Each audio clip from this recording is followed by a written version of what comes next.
Well, welcome again. Let us continue with the activities of the second day of this international conference. Today we will talk about geographic names. As you can see, the presentations of each one of our speakers will talk about different aspects that have to do with geographic names, things related to the concept of names themselves, the concept of name representation, and something very important that sometimes it's neglected. A while ago in the keynote speech, the conceptual and the social aspects behind these concepts were mentioned.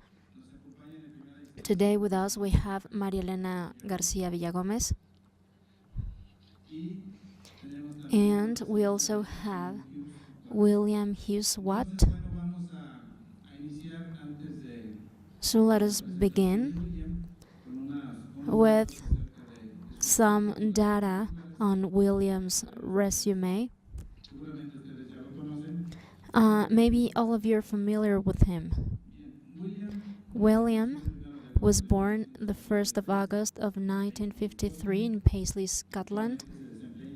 Right now, he works as manager of roads and supports in the Department of Planning, Transportation and Infrastructure of South Australia. Certified in cartography by the Royal Institute of Technology of Melbourne. It's an entity associated to the Aboriginal Institute. He has been president to the Group of Experts of the United Nations on Geographic Names, chairman to the Committee for Geographic Names in Australia, for the Australasia region, and manager in roads and support for the Crown in land transportation infrastructure of South Australia. He has more than 40 years of experience in issues related to cartography, topography, and legislations. His publications, cartography of the Aboriginal culture, in February of the year 2010. He has pronounced several conferences and seminars on geographic names. His participation in international events, the conference about the standardization of geographic names in 2002, 2007, and 2012. He's member of the Group of Experts to the United Nations on Geographic Names. He worked on the International Conference on minorities and multilingual areas, and he also participated at the conference of the International Confederation of Topographers. William, welcome.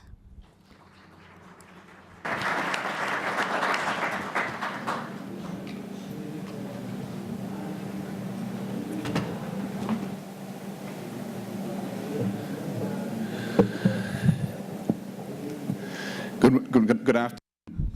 Buenas tardes, es muy bueno estar aquí. Agradezco a los organizadores de esta conferencia por haberme invitado. Antes que nada me gustaría hablar un poco del tema que ya se ha abordado el día de hoy. Algo está pasando en todos lados, todo está pasando en algún lado. La mayor parte de los lugares en donde las cosas ocurren tienen un nombre, y es en ese nombre en lo que yo me quiero enfocar. El día de hoy voy a hablar de cómo tener bien los nombres, cómo nombrar bien. Hace muchos años, les voy a contar una historia que me pasó. Yo viajaba por el norte y el sur de Australia para trabajar con grupos de aborígenes, para recopilar información sobre su cultura y mapear esta información para que, posteriormente esta información se hiciera del conocimiento público. Y una de las primeras discusiones que yo tuve con estas personas, con una persona aborigen, cuando primero me preguntaron, me presentaron con él, él me dijo, ¿y cuándo va a tener nuestros nombres bien, por fin? Y yo le dije, bueno, eso es fácil, como cartógrafo, lo único que tengo que hacer para tener este nombre correctamente es poner la ubicación correcta, escribirlo bien y dar las características correctas del lugar y ya, pero me he dado cuenta que el nombrar bien un lugar o el que los nombres sean correctos es algo mucho más complicado que esto. Tenemos que entender y tenemos que relacionar los nombres de los lugares con conceptos culturales. La relevancia cultural y las asociaciones y las relaciones con los nombres de los lugares son tan importantes y muchas veces más importantes que los componentes técnicos que utilizamos para registrar las cosas. Y de hecho, algunos de los aspectos técnicos no pueden utilizarse de forma efectiva sin un cierto nivel de conocimiento de la cultura de la cual se derivan los nombres y de la comunidad que acompaña a dicha cultura. El concepto para nombrar bien un lugar es muy complejo. En las Naciones Unidas, en este grupo de expertos de las Naciones Unidas, al que me voy a estar refiriendo a lo largo de mi presentación, se dice que los programas nacionales para establecer los nombres de ciudades, poblados, territorios y características traen muchos beneficios, se mejoran los servicios de comercio a nivel nacional e internacional. El uso adecuado de los lugares de los nombres ayudan a resolver presiones políticas y a promover la paz entre las naciones. Y el nombrar a un lugar de forma consistente puede hacer una diferencia. Les voy a mencionar dos aspectos de todos los nombres de los lugares. Existe un aspecto técnico y un aspecto cultural. Ambas de estas características son de igual importancia al manejar los nombres de los lugares de las sociedades en donde vivimos y no deben de vivir en aislamiento las unas de las otras. Los nombres de los lugares ahora se reconocen como parte de la herencia intangible a partir de la Convención de la UNESCO con relación a la salvaguarda de la herencia cultural intangible. ¿Cuáles son las historias que la gente cuenta? ¿Cuál es la información que la gente puede transmitir a los interesados y a los usuarios? Todas estas son cuestiones que nosotros incluimos como parte de herencia cultural intangible. Todos los nombres de los lugares se relacionan con 5 conceptos: el qué, dónde, cuándo, por qué y quién. Y voy a presentarles esta tabla para ayudar a explicarles algunas de los conceptos técnicos y culturales que se relacionan con estos 5 principios. El qué, bueno, es algo muy directo, qué tipo de características se trata desde el punto de vista técnico, pero cuando se considera desde el punto de vista cultural, bueno, tenemos que entender y comprender los significados en las comunidades. Cada nombre representa una imagen mental que es lo que nosotros esperamos encontrar en ese lugar, y así se va a entender un poco al momento de llegar ya al lugar. También hay otros puntos que se suscitan. Si se tiene un mapa, bueno, los nombres de los lugares van mucho más allá de lo técnico que se pueda decir de ellos. Como ya todos sabemos, los nombres de los lugares desempeñan un papel significativo en la vida diaria. Se utilizan comúnmente como identificador de espacios a nivel comunitario, y hasta recientemente me parece que nunca había visto un lugar al que se hiciera referencia en una conversación a partir de sus coordenadas.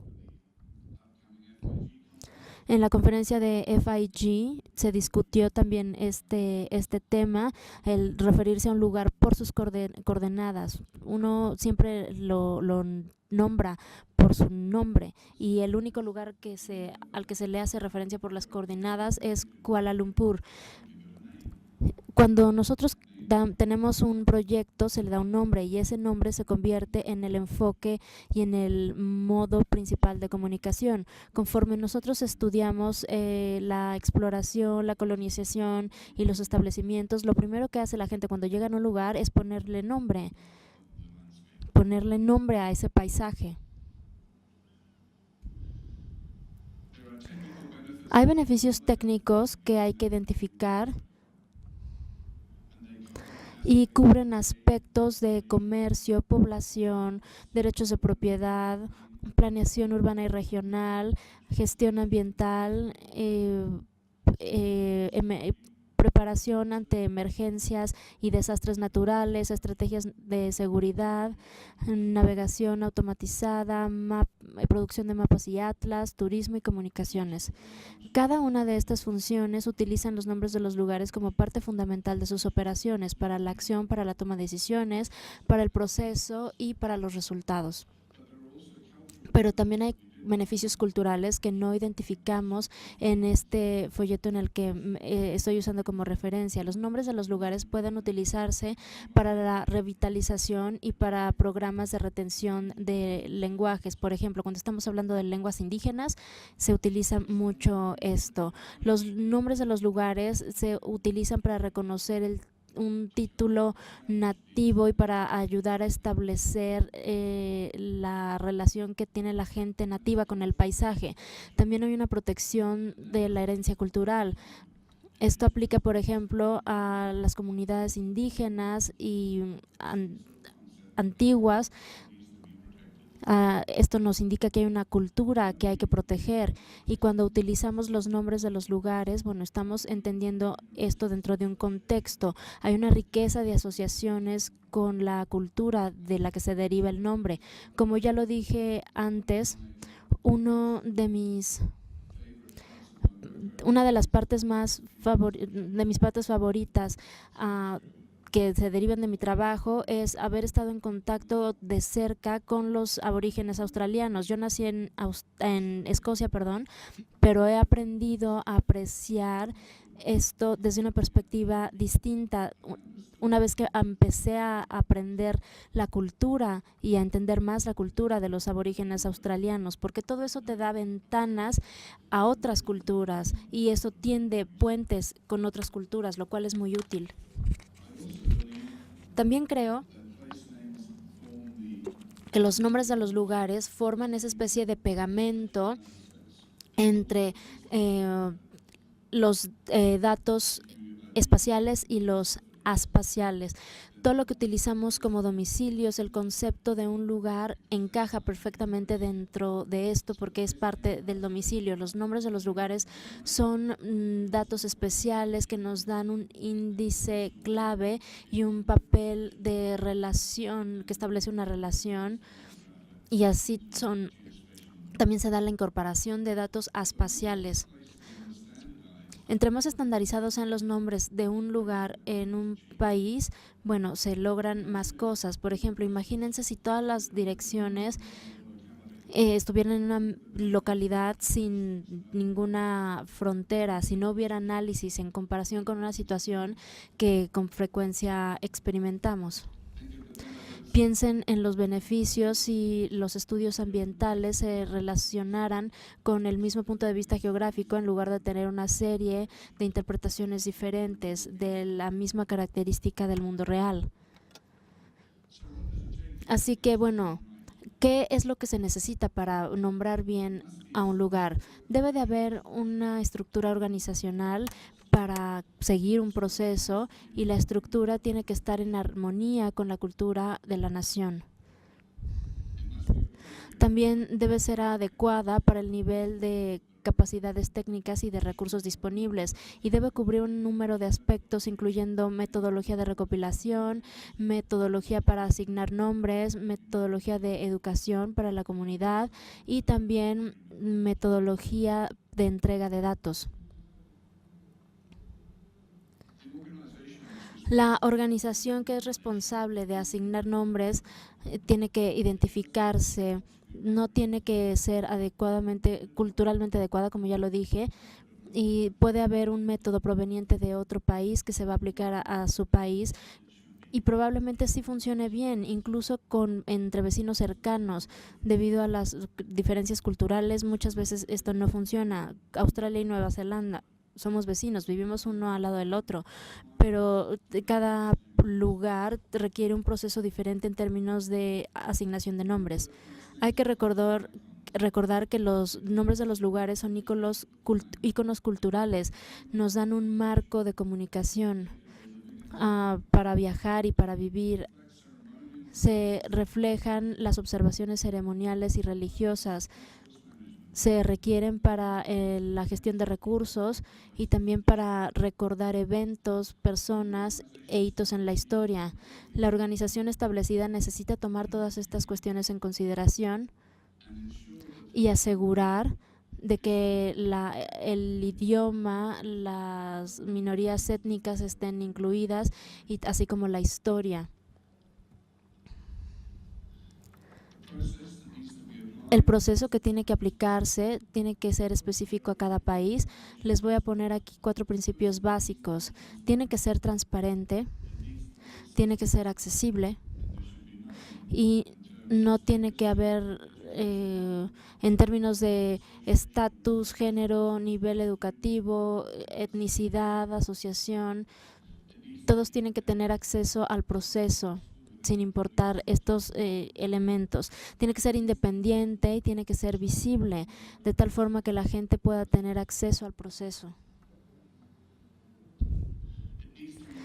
Es necesario involucrar a la comunidad. Los nombres de los lugares son parte de la cultura y de la herencia cultural de una comunidad. Bueno, la gente tiene que aceptar el nombre. Cuando se está asignando un nuevo nombre o se está asignando un nombre por primera vez, la comunidad desempeña un papel fundamental en la asignación de dicho nombre. De hecho, hubo una situación en 1918 en el sur de Australia donde se reemplazó un nombre en una comunidad que era un nombre originalmente alemán, y después, 60 años después, descubrimos que muchas de las comunidades seguían utilizando el nombre original y sabían que el gobierno había cambiado el nombre, pero ellos no hicieron caso. Así que, bueno, este es el tipo de ejercicios que el gobierno debe de ser muy cuidadoso al momento de hacer. Es esencial que la comunidad esté de acuerdo con la asignación de nombre. Necesitamos asegurarnos de la entrega de datos a todos los usuarios potenciales. La comunidad espera que los datos sean disponibles, sean actualizados y estén completos. Y también sugerimos que esto se haga sin costo alguno.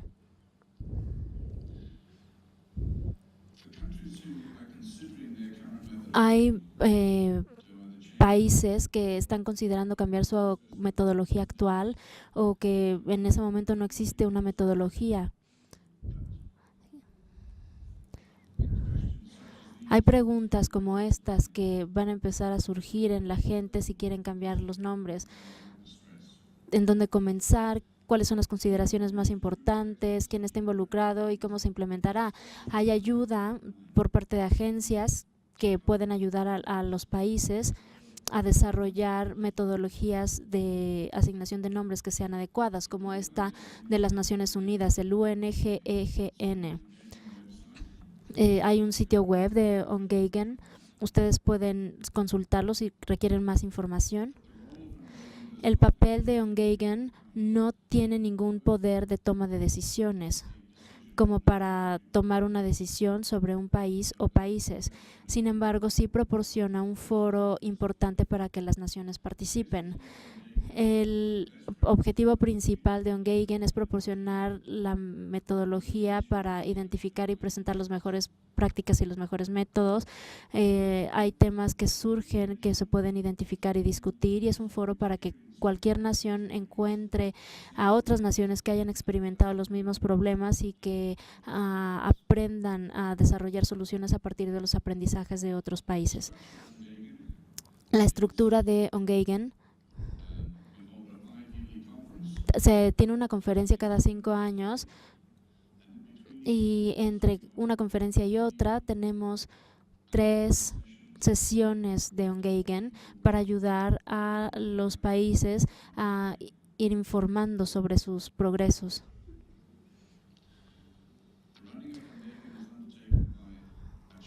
Ongeigen tiene un presidente, 2 vicepresidentes y 2 reporteros que están apoyados por la Secretaría. Ongeigen ha establecido 24 divisiones basadas en idiomas para trabajar en áreas específicas del mundo, y el propósito de estas divisiones es proporcionar un mayor enfoque en cada área. Aquí está la lista de divisiones que también están disponibles en el sitio web, pero bueno, se cubre el territorio mundial con estas divisiones. Hay otros grupos de trabajo, distintos grupos de trabajo que se han creado para manejar temas muy específicos, sobre todo en las naciones emergentes. Y hay 2 grupos de especialistas que se enfocan en temas particulares. Ongeigen ha producido diversas publicaciones y les repito que pueden encontrar todas en el sitio web y algunas de ellas incluso se pueden descargar. Y recientemente se ha establecido una toponomía para ayudar a la gente a capacitarse adecuadamente en las áreas de interés que les resulten atractivas, pero todavía no termino. Pueden ver aquí en este mapa que se hizo en noviembre de 2012. Aquí se muestra nuestro progreso y todavía lo que tenemos que hacer. Nos estamos refiriendo a la creación de estos cuerpos, no necesariamente el trabajo que están haciendo, porque esa sería una historia completamente diferente. En resumen, Ongeigen es un lugar de aprendizaje y de apoyo, y yo espero que siempre sea así porque vivimos en un mundo en cambio constante. El uso de los datos espaciales, como ya se mencionó aquí muchas veces, está llevándonos de un uso especializado a un uso cada vez más comunitario. Hay una serie de herramientas que los utilizan y la necesidad para obtener información, nombres de lugares adecuados, precisos, inclusivos, estandarizados y de fácil obtención va a aumentar en los próximos años. También la comunidad espera que todo esto se les proporcione dentro de los lineamientos del gobierno y que pueda realizarse a un nivel en donde las autoridades que asignan los nombres puedan asegurar el haber asignado los nombres correctamente. Tenemos que asegurar esto en la mayor medida posible. Muchas gracias.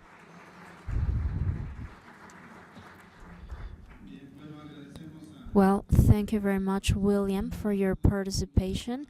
Now let us continue with the following speaker, and we will have room for your questions and remarks by the end of this panel. Next, María Elena García Villagómez will take the floor. She made some studies in geography at UNAM University. She has 21 years of experience, of professional experience. She has a national diploma on geomatics. She studied at the Jorge L. Tamayo Institute, and she also has geographic IT systems diploma.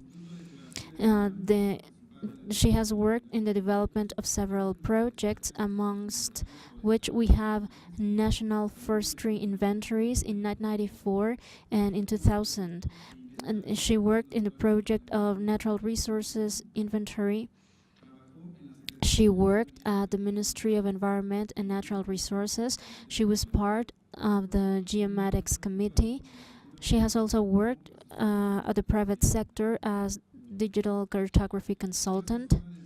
She was a consultant for the state of Mexico and for the Colegio Mexiquense. She has worked for the British Council and at other institutions in North America. She's been professor in municipal administration at Mexiquense College, And right now, she works at the service of tax payment, and she's a counselor to taxpayers. Maria Elena, thank you very much for coming.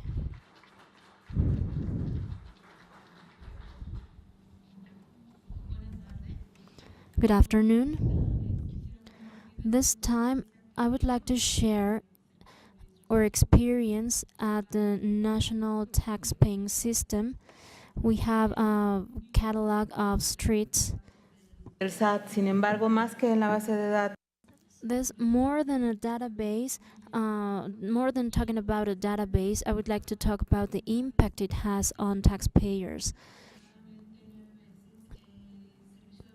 Over the past 9 months, the tax department has initiated a diversification initiative. The minister of the tax department has the objective to support taxpayers, making things easier for taxpayers, because sometimes paying taxes is complicated. So the aim is to make the whole process easier for taxpayers.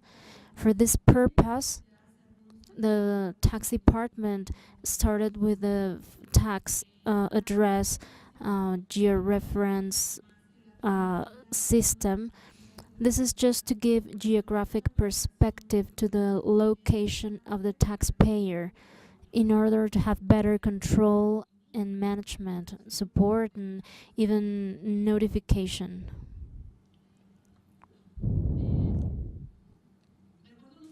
According to our legal framework and the fiscal code of the Federation, a taxpayer, whether if it's an individual or a company, needs to have a location, that is to say an address, where that person can receive notifications on different issues. This is for taxpaying purposes. So this code, this slide shows only one fragment of that article, the CFF article of the Act. All of us come to the tax department. There are 5 movements within the RFC that include a report on regarding the tax address. You see here 6 bullets: the inscription to the RFC, the change of address, opening a company, this is for companies, activity suspension, cancellation, and when you start up with activities again. So persons and companies can get to the tax department to perform any of these activities. This can be done through the internet as well, and the online access is also part of the simplification process that I was talking about. The aim of the tax department is to have all of the services available online. You can see here the format for the taxpayer. So according to our set of regulations, the taxpayer needs to inform references, and with that we form our databases. We collect all that information and we put the tax address together, and we also record some other tax addresses that are fundamental for the activities of each one of the taxpayers. Evidently, the most important address is the tax address for collection purposes. This is.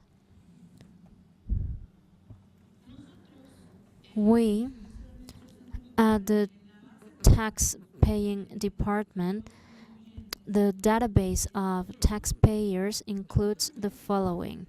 Right now we have a series of catalogs that are divided in the federation entity, municipality, villages, boroughs. We don't have a catalog of streets because up to this day this is something optional for the tax taxpayer. If they choose not to put the street, well, that is not mandatory.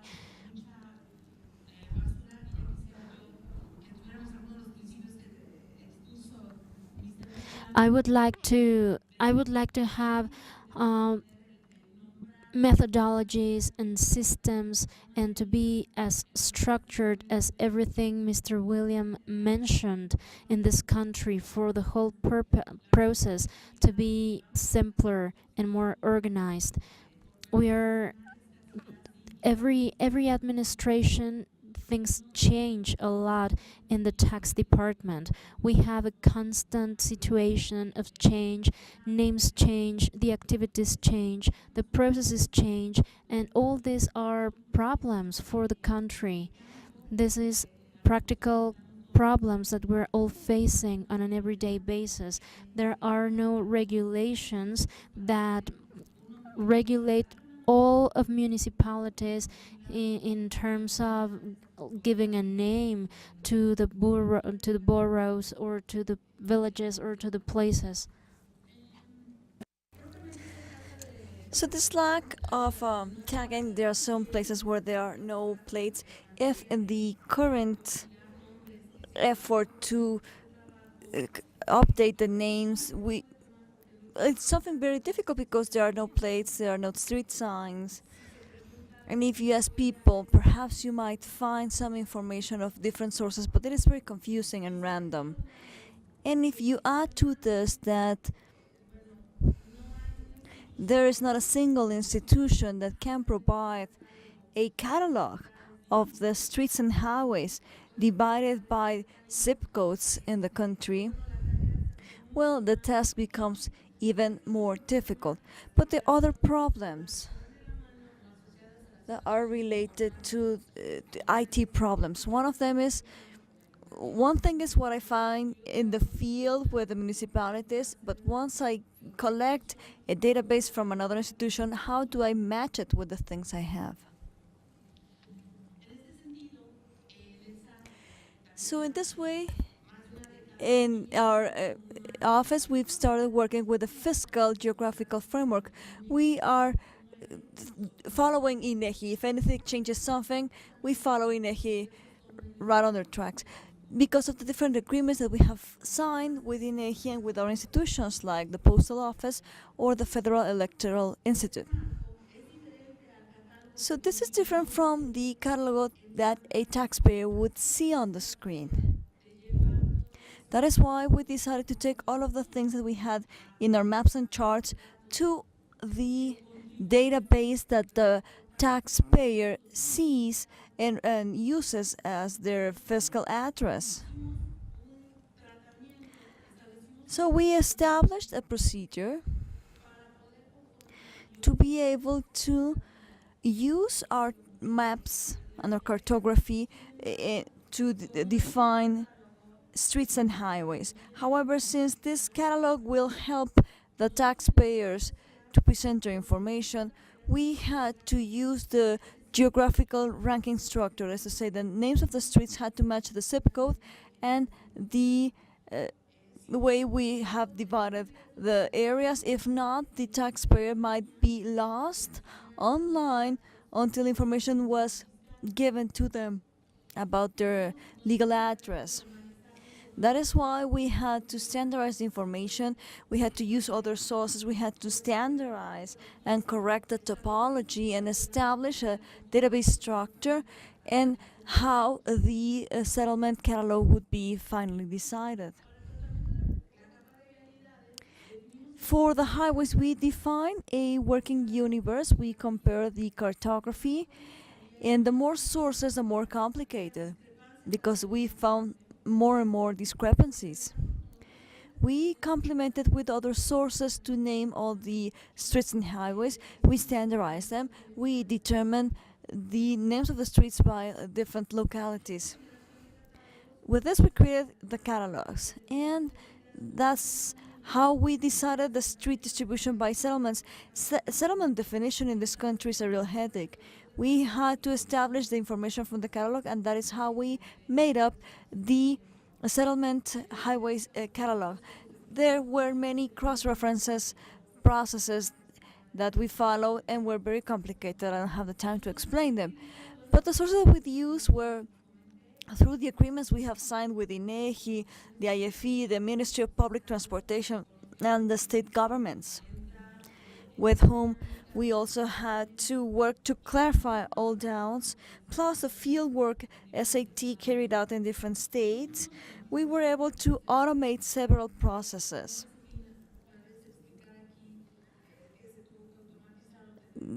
I do not have the time to explain all of the things that were decided to make certain that the 5 digits were used or not, if whether Mexico City started with a 0 in the zip code, if we had shortened long names of streets, whether we had to identify whether the polygonals corresponded to the cartography, if we were missing or blocks, etc.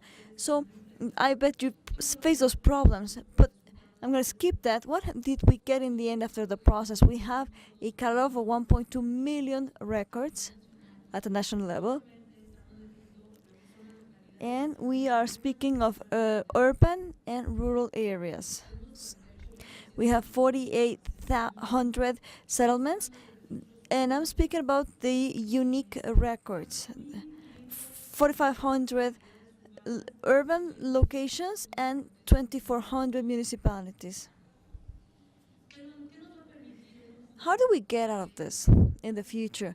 We're estimated that by December the 1st at SAT, these changes in the taxpayer's code online will help the taxpayer to simply record a zip code and not have to capture every single component, and with the zip code to fill out the fields of entity, municipality, locality, area, and through a small query, the information of the streets would be exported for other referential information like the streets are around, etc. The intention is, according to what the Chief of Staff has established, the idea is to make the taxpayers' lives easier, because taxpayers, when they're entering information on our website, they lost around 10 minutes just to figure it out.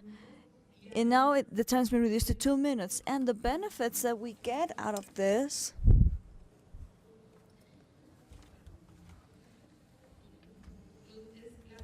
are the reliability of the data. The information is also very easily shared and reused, and they can help cross-reference the information, because at the end of the day, creating the catalog has meant that SAT has a permanent updating process. Taxpayers are not allowed to make spelling mistakes. Taxpayers are no longer to misinformation or lie about their personal data, since all of the information have logs to verify if there's a mistake, if a fake name of a street, a fake name of a quarter, and if something is not right, then the procedure cannot go through. What happens if the taxpayer doesn't agree with what the system is saying? Then we send them to a different office for him or her to clarify the situation. That is something that we cannot solve, but at least we are making it easier. Thank you very much. I'm ready for your questions.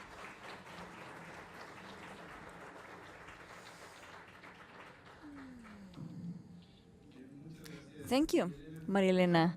Okay, after having listened to both of our guests, I think that we have two very interesting things to talk about. On the one hand, how we provide names, geographical names, the relevance of providing a name, the different elements that we should consider when naming, when recording names, when we standardize them. And what William has said is very interesting, to respect the cultural matters. Geographical names go beyond simply representing a place in a map or making certain that it's correctly written. There's a relationship with culture, and it has to be honored. And on the other hand, a more specific example of how to use names for fiscal purposes, for tax paying purposes. This is an example of the problems that people face when working with addresses and names, and the alternatives we have to solve them and standardize them.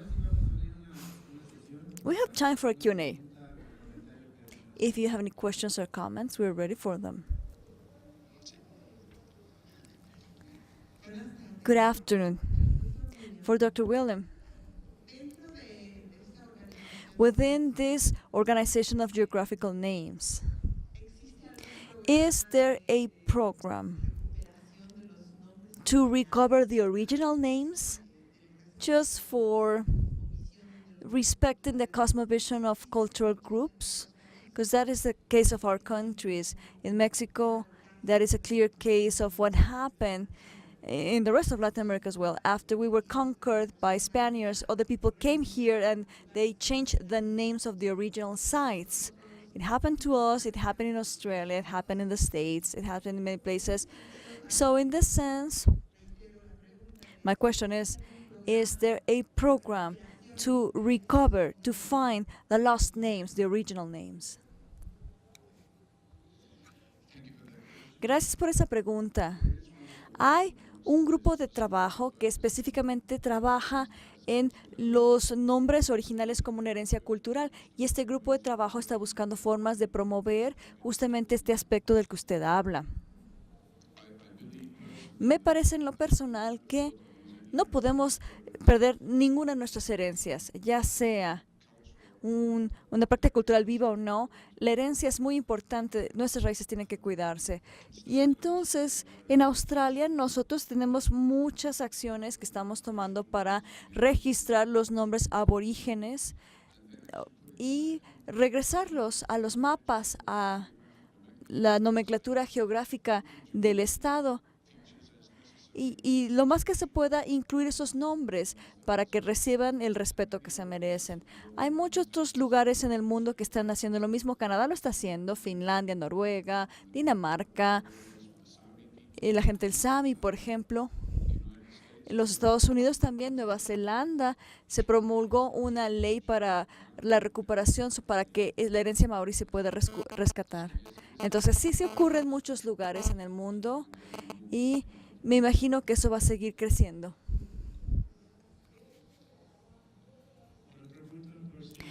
For Mr. Bill, another question. La voy a hacer en inglés. Muchos grupos tradicionales tienen diferentes conceptos del tiempo y del espacio. Por ejemplo, en la Amazonia hay lugares donde se nombran lugares que no existen y tienen miles de años que esos lugares ya no existen, pero se quedó el nombre porque así se les había nombrado originalmente. ¿Qué hacemos con esos retos? En cuanto a tiempo, espacio, cambios geográficos y los nombres. Creo que el concepto básico es el respeto a la cultura a la que nos estamos haciendo referencia. En las culturas aborígenes muchos nombres están vinculados con eventos y no con rasgos. Entonces, para nosotros tal vez no habría una diferencia en 20 millas a la redonda, pero ese punto sí puede ser muy importante. Respetar la cultura de los nombres originales nos ayuda a entender que ese es un lugar válido en su historia, en su cultura, en el entender de sí mismo, de esa cultura. Entonces hay que entender diferentes ontologías y hay que dar el respeto que se merece la metodología que se usó para nombrar dichos lugares. Y esperemos que con eso podamos también entender un entendimiento de la cultura misma y de nosotros mismos.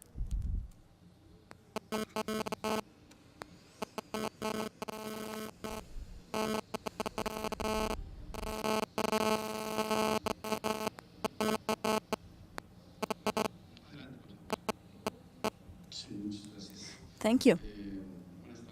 Good afternoon. Martín Fuentes, I am the Navigation Director of Signan Mexico.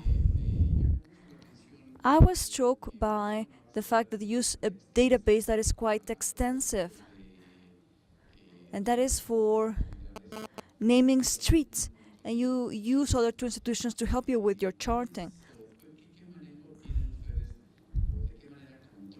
How do you control this enormous amount of data so that it doesn't change from the beginning when you get the information from either one of the institutions?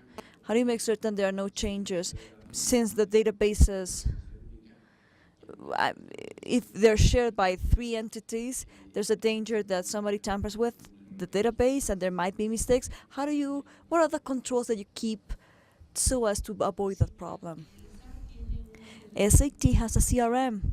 Those are very robust databases, and traditionally speaking, SAT has been working like this for 16 years. And the idea is we don't have a single database. The model that relates location is what we call the taxpayer's identification data.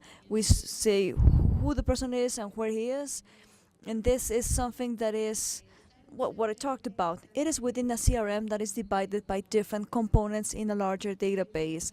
We've made great progress during the last 16 years because somebody spoke of their experience saying that they are entering address in a single cell. That's the way we used to do it 16 years ago, but now each component of an address is a different field, is a different thing. And there's plenty of that because our country is very diverse, and we have 1,000 streets named Juarez or named Insurgentes. In every town, big or small, you will find a street that is called Juarez and a street that's called Hidalgo, or a neighborhood that's called Centro. And since there are so many similar names or same names, it is difficult to keep a control. However, now the cartography has helped us to distinguish. This is not just tabular data. We did check it out with cartography, and the implementation is very strict. We only georeference when we're certain that's the street we're talking about. Anyone else?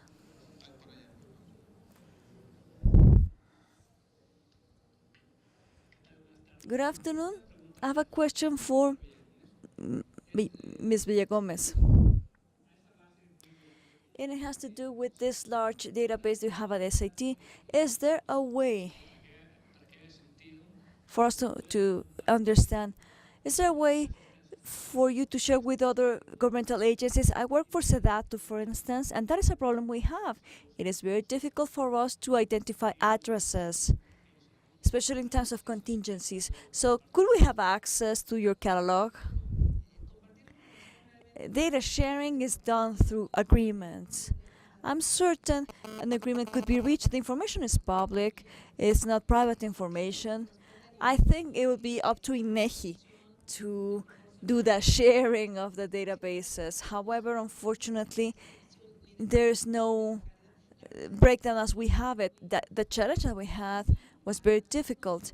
It took us a lot of time with many people involved. Memo, let's talk about this later. Perhaps we could find a way to have INEGI involved so that we could share more between the institutions. We would all be benefited by that. Thank you. Any other questions? No? Well then, we thank both of our speakers for their outstanding presentations, and to wrap up, I'm going to present you with a small token of our appreciation. I will start with Willem.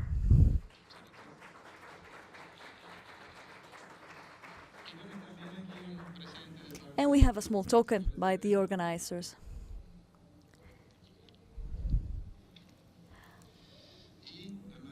Marilena, thank you as well.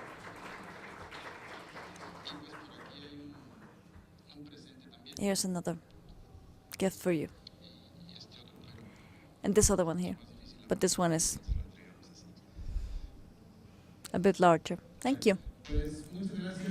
Well, thank you, both of you, and we thank the audience for your attendance. And we finished the panel on geographical names. Enjoy the rest of your afternoon.